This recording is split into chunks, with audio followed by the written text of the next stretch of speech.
Hey, you bit Steve from that old Yorkshire geek, and it's list time. Yay! We all like us lists, don't we? This is a list from Screen Rant, usually as usual. And this one's about Voyager, Star Trek Voyager. The 8 Borg episodes ranked worst to best, and it's an up-to-date list.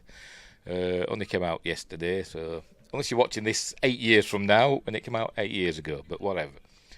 So before we start, don't forget, like and subscribe, share the videos, drop a comment, hit the notification bell if you're subscribed already. I hope this noise isn't distracting. I've got it on really low. I thought I'd have the sounds on. It's a L-Cars screensaver. I thought it'd sound cool. We'll see. We will see. Where were we?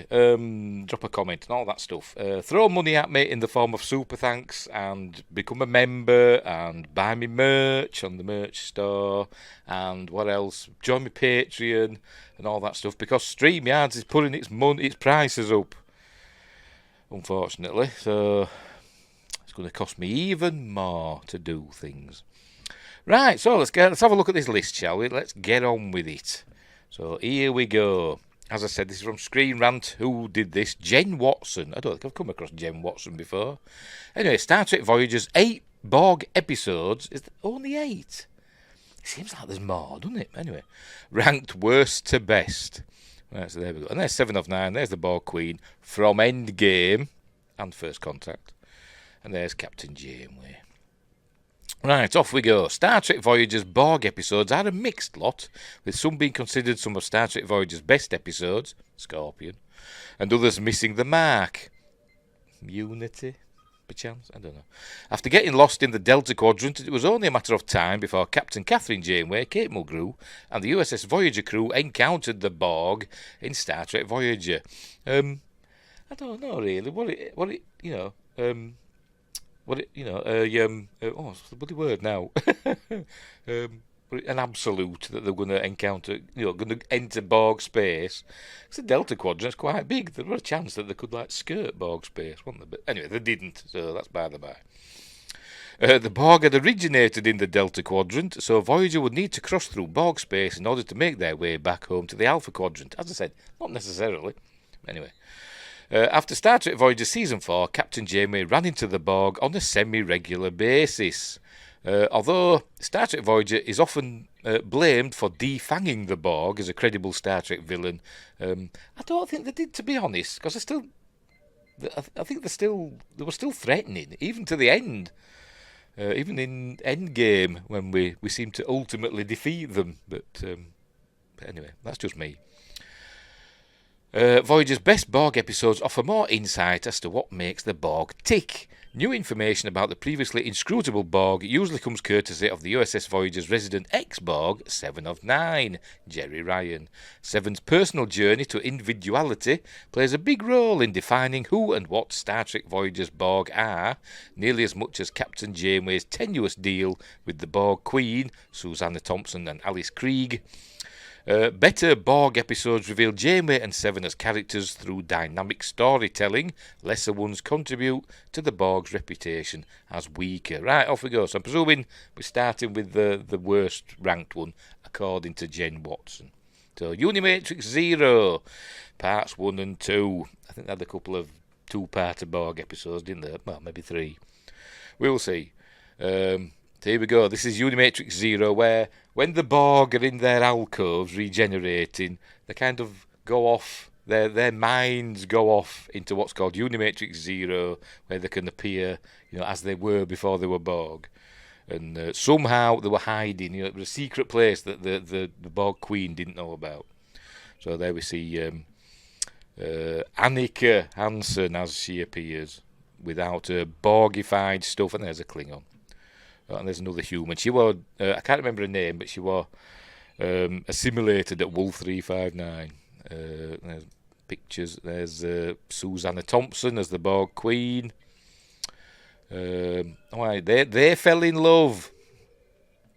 And I can't remember what happened to him.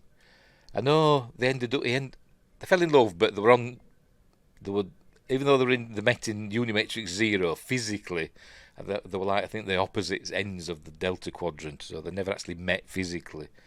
They kind of fell in love, and I think it just left it at that they were never going to meet because they were like thousands of light years away. Anyway, was that this one where Tuvok, Torres, and Janeway got turned into Borg? It must have been. I thought that was a different one. Oh, never mind. Janeway doesn't make a pretty Borg. I mean, Torres looks fine, you know. Tuvok looks okay, but Kate Mulgrew didn't look good as a Borg, in my opinion. Maybe I'll show a picture. Oh no, that's it. That's all we're getting. Right. Anyway, Star Trek Voyager's Season 6 finale and Season 7 premiere, Unimatrix Zero, is a weird entry among Voyager's Borg episodes. Unimatrix Zero itself is a virtual reality where some Borg drones experience their former lives as they regenerate. This is potentially interesting but underdeveloped addition. Is a potentially interesting but underdeveloped addition to Voyager's Borg lore that accidentally robs Seven of Nine's agency again. It depends how you look at it, I suppose. Since Seven was never aware she was living a double life as a very human Annika Hansen in Unimatrix Zero. Yeah, I don't know. Yeah, because like I said, they went in there.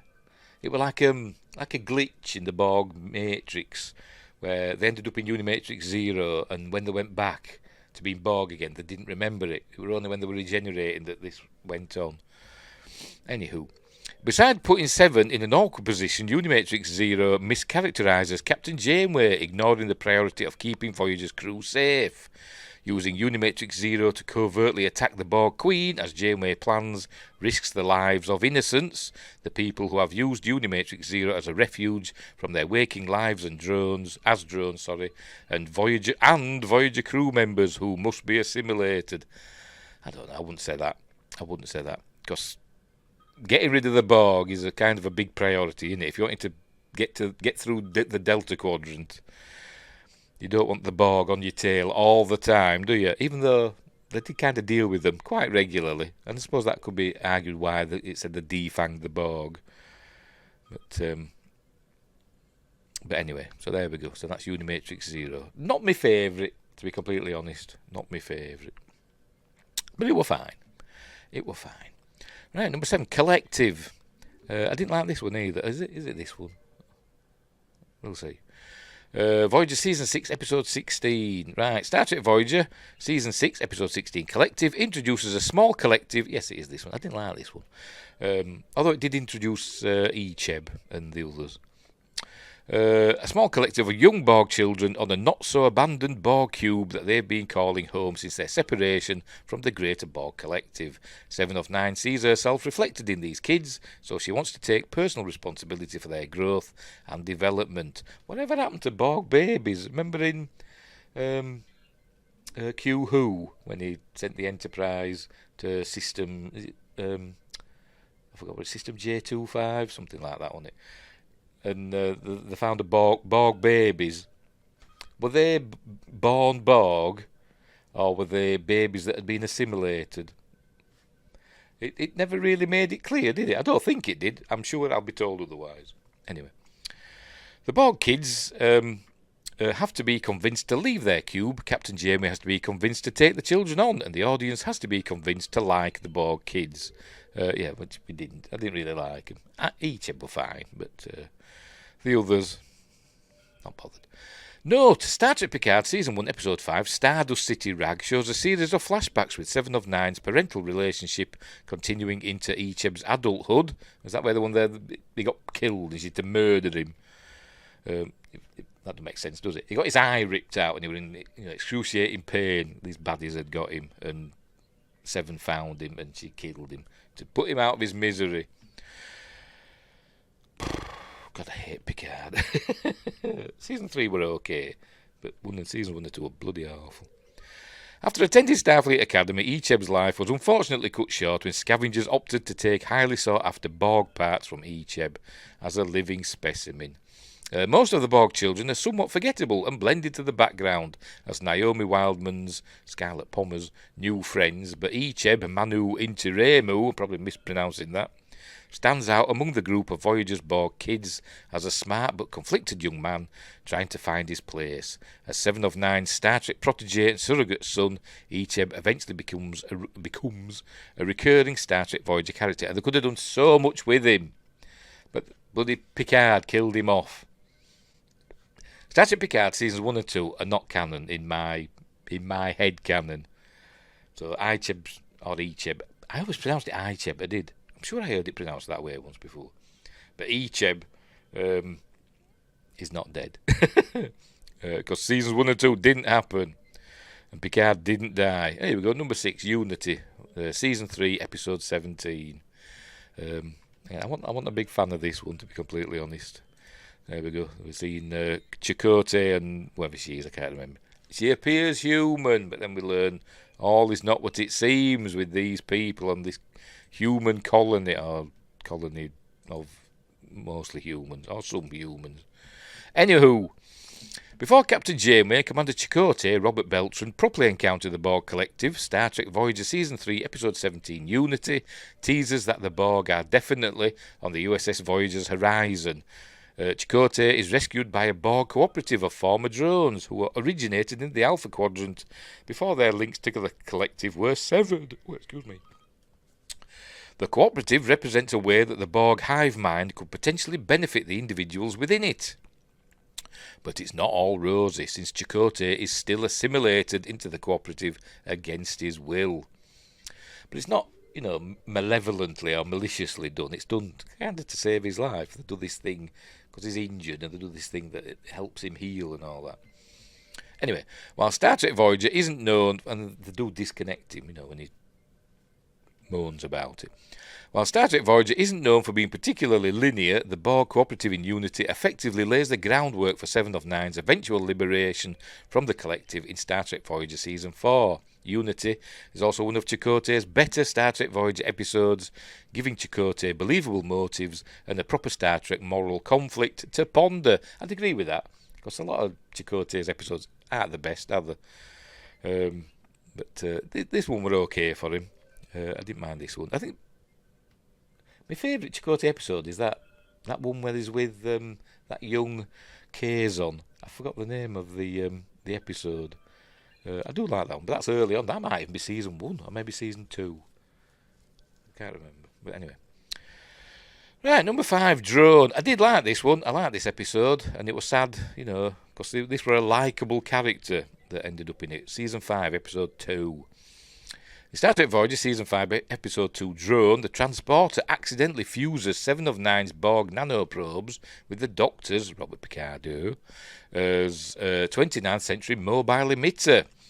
With DNA samples from Lieutenant Mulcahy, Todd Babcock, the resulting technology creates a rapidly growing 29th century Borg drone who comes to be known as One, J. Paul Boehmer. One's wide-eyed wonder as a brand new individual is charming, but one's inherent Borg programming contains a predictable threat, a beacon, drawing the Borg ever closer to the USS Voyager. Of course, Star Trek Voyager must maintain its status quo, so One is a one-episode wonder who sacrifices himself for the greater good. They always do that, don't they? Tuvix, etc. Although he didn't sacrifice himself, but never mind. 7, and what was the other one? I can't remember which one, what it was now. Was it Warhead? Can't remember. The one where they found that weapon. It turned out to be a weapon, didn't it? Anyway, I'm going off kilter again. 7 of 9's emotive, you must comply, please, with One to receive treatment, and no match for the power of Voyager's reset button, however, and One is never mentioned again. Well, that's Monster of the Week territory, isn't it? But yes, it was kind of reminiscent a little bit of when Data created Lal. It was a bit reminiscent of that. Anyway, number 4, Dark Frontier. I think this would have been lower for me, because this might have been the bottom of the 8 for me, because for some reason I didn't like Dark Frontier. But there's 7 of 9 with the Borg Queen, Susanna Thompson. They're just getting beamed out there, or beamed in, whatever. Borg Sphere, look. Reminiscing young Annika Hansen and her irresponsible parents. What did the Federation know about the Borg No, and why didn't the Enterprise know about them when they were flung by Q? Don't know. There's Naomi Wildman and Captain Janeway. Right. Originally presented as a 2-hour Star Trek Voyager movie, Dark Frontier works as a character study that examines. What do they mean? Originally presented. What is that? Is that how it originally aired? As a, not a two-parter, but as a feature-length thing. I didn't know that. If that's true. Dark Frontier works as a character study that examines how Seven of Nine relates to the Borg and to her own humanity against the backdrop of 2 action-packed heists. The first mission to receive a transwarp conduit from a derelict Borg sphere directly leads into the second, after Seven of Nine agrees to be recaptured by the Borg in exchange for the Borg Queen sparing the lives of Voyager's crew. Was this where she meets her dad? Who's been assimilated. Anyway, Dark Frontier seems intended to stand on its own as a Star Trek Voyager feature, since a lot of exposition in Dark Frontier is rehashed from earlier Voyager episodes. I'm going to have to watch it again now. I'm sure I watched it quite recently. I'm going to have to watch it again now to re-experience it. But I thought I wasn't keen on it. Maybe I'm thinking of a different one. That retread almost doesn't matter, however, since Dark Frontier capably reminds audiences of relevant information amid the high tension of the Voyager crew fighting the Borg Queen for Seven of Nine's life. Ultimately, Dark Frontier shows just how far Seven has come in the short time she's been on Voyager, and how willingly Janeway is to fight. Janeway is to fight for Seven. I'm going to have to watch this again. I thought I didn't like this episode. Maybe I do. I don't know. Anyway, I'm getting old. Every time I watch something, it's like watching it for the first time.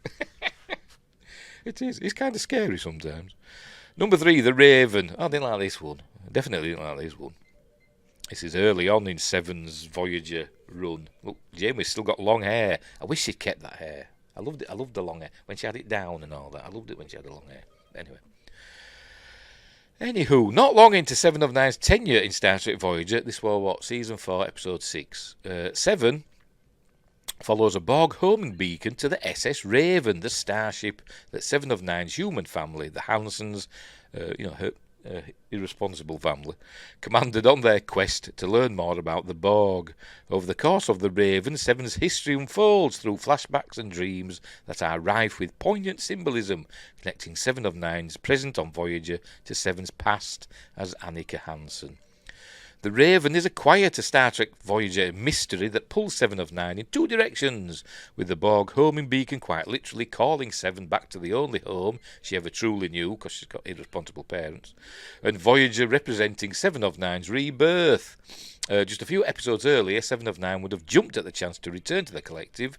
The Raven confirms that Seven of Nine really does choose to stay on Voyager and rediscover her humanity of her own free will, while also revealing an emotional backstory that reveals Seven of Nine as a sympathetic character. I bet they don't mention, because the Borg were in it. Hope and Fear, the finale for Season 4. Because that was the episode for me that told me that Seven were ready to stay on Voyager, which she did. She could have returned to the collective at the end of that episode, along with the alien who created the USS thingamabob. I forgot what they call it now. Dauntless, which were NX-01, weirdly. But anyway, nobody mentioned it.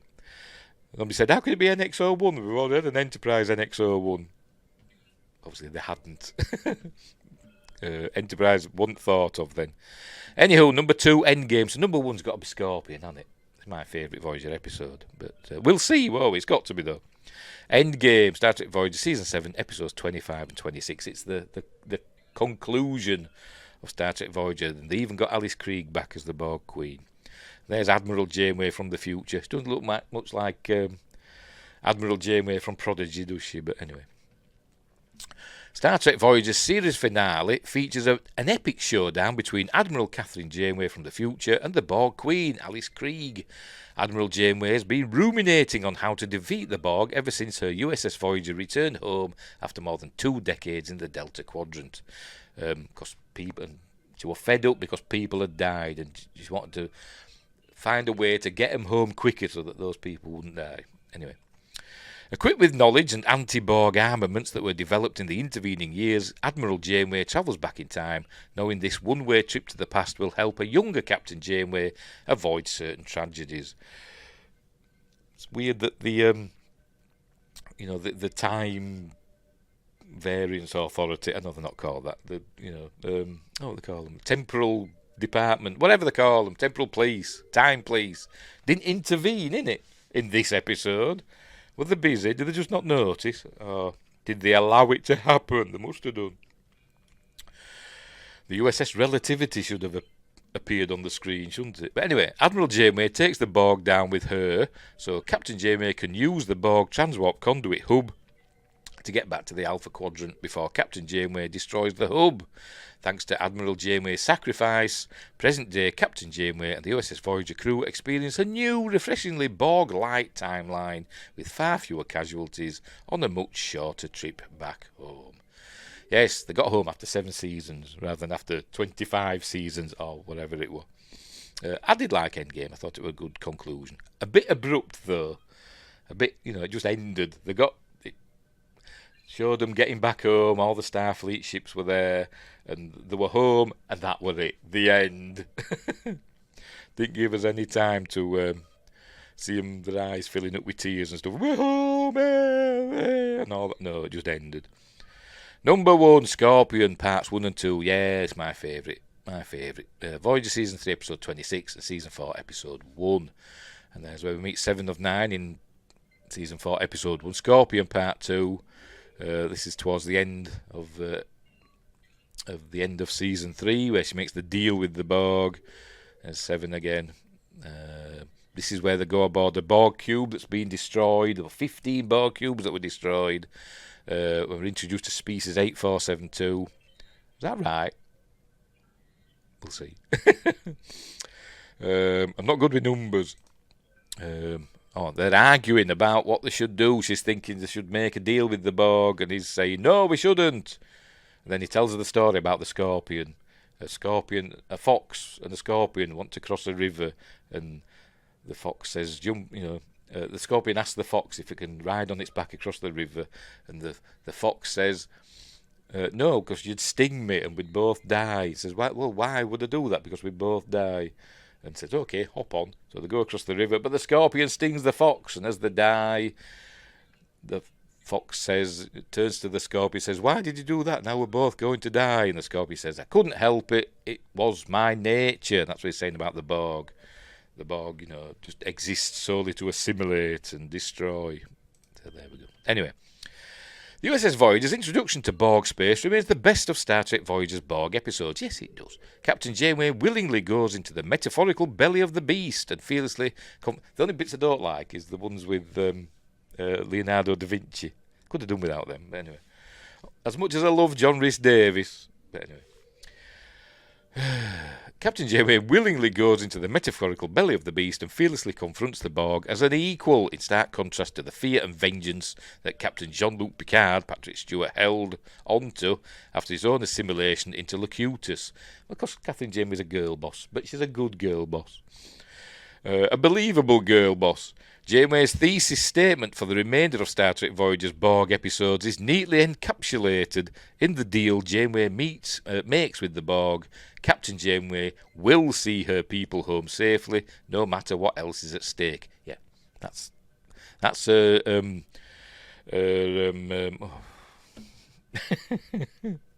raison d'etre.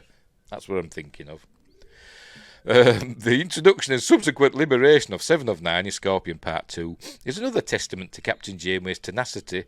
She doesn't get liberated in Scorpion Part 2. She gets captured, essentially. She gets liberated in future episodes, doesn't she? But anyway, Janeway's knowledge of Locutus as speaker for the Borg keeps Voyager's crew from being assimilated, since Janeway specifically requests a representative from the collective to broker the deal on more human terms, inefficient though they may be. Though the Borg discard 7 of 9 after the deal is complete, Janeway aggressively accepts 7, kicking off a fascinating relationship between Captain Janeway and 7 of 9. Oh, I'm done, yeah. The Borg episodes of Star Trek Voyager, they didn't include the one where they met the Borg on that space station. I forgot what it was called. But they'd all crashed. Their Borg ship had crashed. They were like 4 survivors, and 7 and 9 were one of them. One of them were played by, God, me and bloody names. Him that plays Admiral Thingamabob in Enterprise. He's played more aliens than any other actor in Star Trek. But they haven't mentioned that one. That was quite a good episode. Anyway, the Borg episodes of Star Trek Voyager can be counted among some of the series' highest and lowest points. Seeing the Borg through 7 of 9's experiences meant the Borg weren't the unbeatable force of nature that they had been in Star Trek The Next Generation, but could theoretically be reasoned with. Janeway's initial cooperative deal with the Borg turned sour as the Borg reneged on their part, so Janeway's Federation goodwill turned into an understandable vendetta. As one of Captain Janeway's greatest enemies, the Borg's massive impact on the way that Star Trek Voyager played out in its later seasons cannot be understated. And there we go. Yeah, but like as I said, they haven't mentioned all of the Borg episodes. I just could remember the name of that one. I would say something else as well. Oh, yes. I don't think they defanged the Borg in Voyager. I think they defanged the Hirogen and the defanged Species 8472, but I think the Borg remained a threat to the very end, didn't they? It was just that Janeway could deal with them better than a lot of other Starfleet captains, because, essentially Janeway kicks ass, doesn't she? She wrote the book on the Borg. I think that was mentioned somewhere, wasn't it? Sure it was. She wrote the book on the Borg. So there we go. So that's the list. I don't know if I'd agree with them. Maybe I would. I suppose it's a reasonable, rundown of the list. But like I said, they didn't mention that episode where they met the Borg on that space station. They were separate from the collective, but they wanted to be. They were connected together, but they wanted to be separated and just die basically. Vaughan Armstrong, that's the word in it, and a couple of others. So yeah, so there we go. So a decent list. I'm sure there's been other Borg episodes. There must have been, but I'm struggling to think. But anyway, but yes, Scorpion's definitely number one because that is easily the best. It's my favourite episode, the 2-parter in its entirety. My favourite episode of Voyager. But there we go. Right, so we'll leave that list there. So thanks for watching. Live long and prosper. Although that's got nothing to do with the Borg. Resistance is futile. What am I doing that for? Don't know. And until next time, hang on, where are we? And until next time, I'll say that I'm not doing very well today, am I? Never mind, it'll be right. I'll see you later.